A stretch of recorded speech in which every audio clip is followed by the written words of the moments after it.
دیکھو ہر چیز اپنے درجے میں ہے. کہتے ہیں کہ جب اللہ تبارک و تعالیٰ نے، یہ اولیاء اللہ کا فرمان ہے، کہنا ہے کہ جب اللہ تبارک و تعالیٰ نے چاہا کہ میں پہچانا جاؤں تو اس وقت وہ یکتا تھا، کچھ نہیں تھا. تو اس نے تجلی فرمائی ذات نے احدیت پر. تو جب ذات نے احدیت پہ تجلی فرمائی تو ایک نور ظاہر ہوا اس سے. اللہ کو جس سے محبت ہو گئی، سبحان. اور وہ نور وحدت تھا، وہی سرور عالم صلی اللہ علیہ وسلم کا نور مبارک ہے. پھر فرماتے ہیں کہ جب اللہ تبارک و تعالی نے اس کو نگاہ شوق سے دیکھا تو پھر اس میں ایک تجلی ہوئی سبحان. جو مقام عادیت سے ہوئی وحدت پر، تو پھر کثرت کا ظہور ہوا.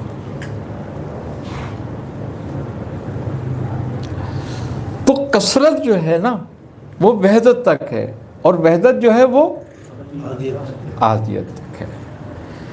تو وحدت، کثرت کچھ بھی کر لے وہ وحدت سے آگے نہیں جائے گی.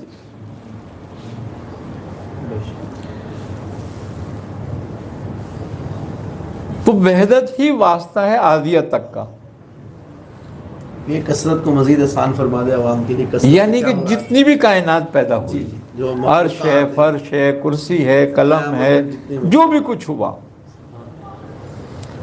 اب ہر چیز کا قیام اپنے اصل کی وجہ سے ہوتا ہے. سبحان. وحدت کی وجہ سے کثرت کا قیام. تو کثرت کا قیام وحدت کی وجہ سے ہے، اور وہ آپ کا نور ہے. سبحان.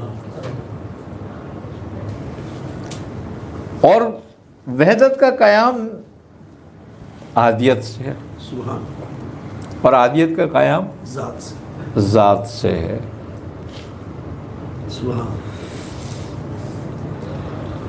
اب لوگ کہتے ہیں نعوذ باللہ منہ کہ آپ کا وصال ہو گیا، آپ مر گئے، ختم ہو گیا تعلق دنیا سے. کچھ بھی ایسا نہیں ہے، یہ صرف جہالت ہی ہے ہماری.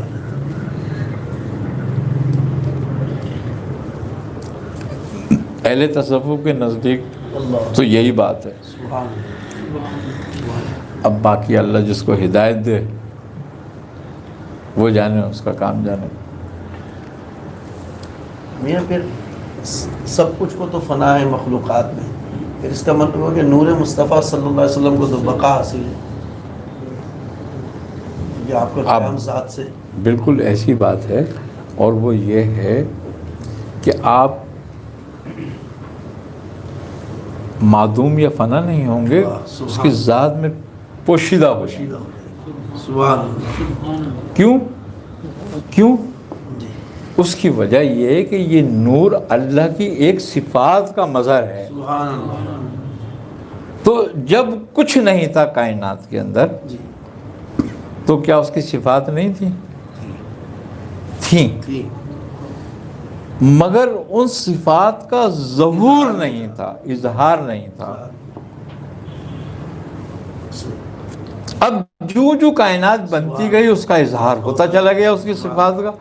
اب بھی ایسی صفاتیں اس کی ہیں جن کا اظہار ابھی بھی نہیں ہو سکا ہے. وہ ہو سکتا ہے اس دنیا میں ہو، سبحان. لیکن اظہار ہوتا رہے گا اس کی صفات کا. مگر وہ اپنی ذات کے معاملے میں آج بھی ویسے ہی ہے جیسے پہلے تھا، سبحان اللہ. اور ہمیشہ ویسا ہی رہے گا جیسے ہے.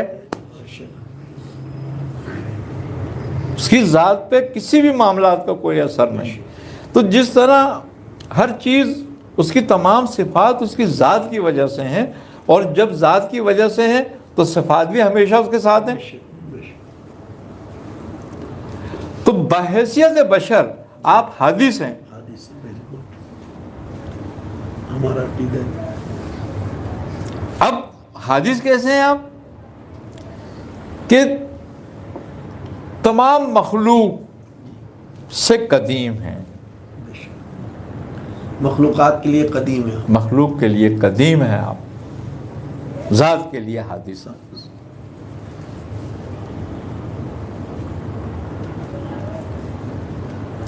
آئی نا سمجھ بات.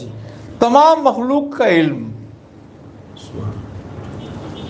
اولیاء اللہ کے علم کے آگے حادث ہے, اور اولیاء اللہ کا تمام علوم انبیاء کے آگے حادث ہے, اور تمام انبیاء علیہ السلام کا علم سرور عالم صلی اللہ علیہ وسلم کے آگے حادث ہے. آپ تو ایک دوسرے پہ قدیم ہے.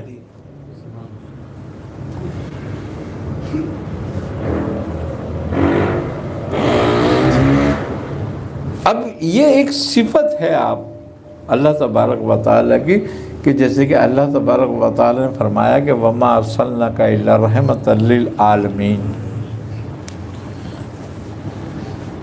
اے نبی, ہم نے آپ کو جہانوں کے لیے رحمت بنا کے بھیجا. اب اگر زمین پر ہی ہم دیکھیں عالم ناسوت میں 18,000 عالم ہیں, تو کیا آپ محدود ہو گئے؟ اور ہر آسمان پر ایک عالم ہے, اور بعض بزرگ کہتے ہیں کہ ہر آسمان پر 18,000 عالم ہیں.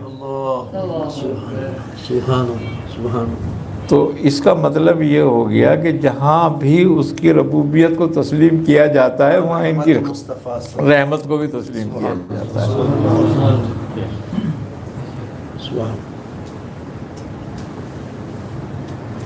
اب یہ شراکت نہیں ہے, اس کو شراکت نہیں کہہ سکتے. کیوں؟ کہ وہ ربوبیت میں ہے, ذات میں نہیں.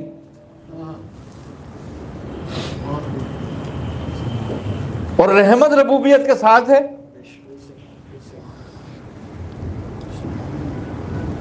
تو ذات پر اس کا کچھ اثر نہیں. شراکت ذات میں ہو سکتی ہے, صفات میں تو ہے ہی نہیں معاملہ. صفات ایک جیسا معاملہ ہے. اس کی وجہ یہ ہے کہ اگر صفات میں شرک ہو تو پھر تو سارا شرک ہی شرک ہے اور ہے بھی کچھ نہیں. کیوں؟ کہ اللہ دیکھتا ہے, بندہ بھی دیکھتا ہے. اللہ سنتا ہے, بندہ بھی سنتا ہے. اللہ علم والا ہے, بندہ بھی علم والا ہے. تو پھر تو سارا شرک ہو گیا. کہ بھئی میں کہہ رہا ہوں بصیر, اللہ بصیر ہو, کہ اللہ دیکھنے والا ہے, یہ بندہ بھی دیکھنے والا ہے. صفات میں جو دیکھنے کی صفت ہے ہماری, وہ اسباب کے تحت ہے, اور وہ بلا اسباب ہے. ہم آنکھوں سے دیکھتے ہیں, وہ آنکھوں سے دیکھتا ہے. اور اس کی ایک مثال بھی ہے, موجود ہے, کہ وہ بغیر آنکھوں کے کیسے دیکھ لیتا ہے.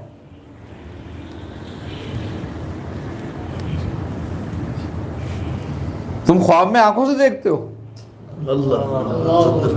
اور کانوں سے سنتے ہو.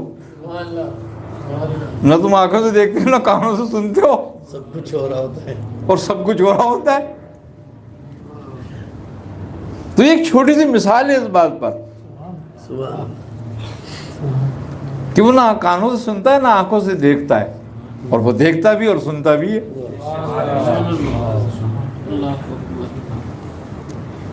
تو اس میں صفت میں تو شرک کا سوال ہی نہیں پیدا ہوتا, اور اس کی ذات کے ساتھ تو شرک ویسے بھی نہیں ہو سکتا.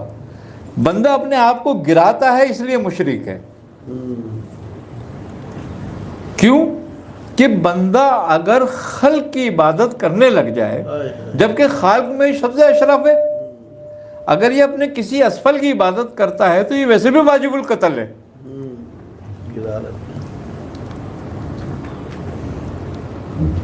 کیونکہ یہ اپنے مرتبے سے گر گیا. قصدن گر گیا. قصدن گر گیا، ارادتاً گرا. تو اگر یہ سارے مشرک ہو جاتے تو کیا وحدہ لا شریک نہیں رہتا؟ اللہ الصمد. سمجھ تو لا شریک ہے. تم اس کے برابر اس کو لا سکتے ہو جس کی کوئی مثال نہ ہو. اب تمہارے پاس اگر کوئی ایسی چیز ہے کہ جس کی کوئی مثال نہیں ہے تو لے آؤ، اور اگر ہے تم سمجھتے ہو کہ کوئی چیز ایسی نہیں ہے جو مثال بنے تو پھر اس کی عبادت کرو سبحان اللہ. جو بے مثل ہے. پھر وہ یکتا ہے، تمہارے پاس کوئی نہیں ہے مثال ایسی. اس لیے اس نے کہا لیسا کمثلہ شیء، کوئی چیز میری مثل نہیں ہے.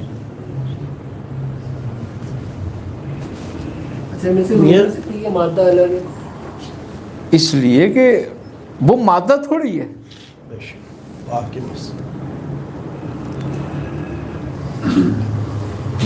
نہ تو تم اس کو محسوس کر سکتے ہو، لگتا ہے اس کی صفت اس سے بھی مبرر، وہ اس سے بھی مبرہ ہے.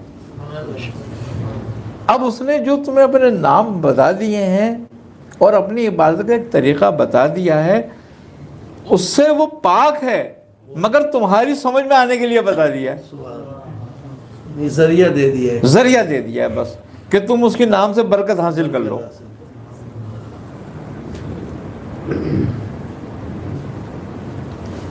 اور یہی کمال بات ہے، بندگی کا کمال یہی ہوتا ہے کہ وہ پہلے نام سے برکت حاصل کرتی ہے، پھر ذات سے. سبحان اللہ، سبحان اللہ. جب وہ اپنے کمال کو پہنچتا ہے تو پھر ذات سے برکت لینے لگتا ہے، ورنہ نام سے لیتا ہے. آئی نا سمجھ بات کہ پہلے ہم اس کے نام سے برکت لیتے ہیں.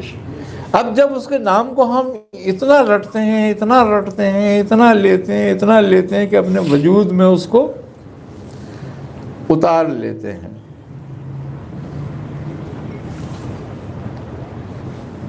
تب وہ نور جو ہم میں بنتا ہے اس نام کی برکت سے، اس نام کے لینے سے جو نور ہمارے وجود میں پیدا ہوتا ہے، وہ نور ہی اس کی ذات سے پھر برکت حاصل کرنے کا ذریعہ بن جاتا ہے.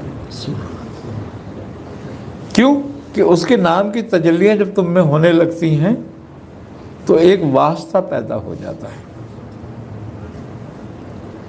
اور وہ واسطہ بندہ اس سے پیدا نہیں کرتا، وہ بندے سے کرتا ہے.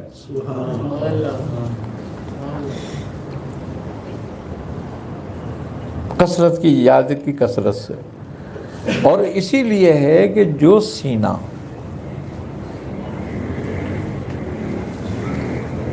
خاموش ہے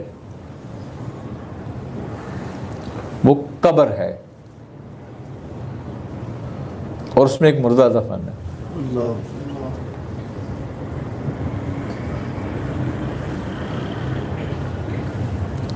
اور جو سینہ مزین ہوا وہ بیت المعمور ہے.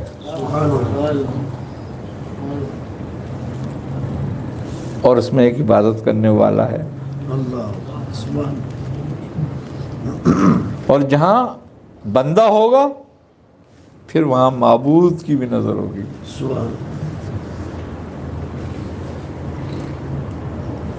تو بات یہ ہے کہ اب یہ ہمارے ہاتھ میں ہے کہ ہم اپنے سینے کو ایک مردے کی قبر بناتے ہیں یا بیت المعمور. اسی لیے کہہ رہے ہیں نا کہ فَلْيَعْبُدُوا رَبَّ هَذَا الْبَيْتِ،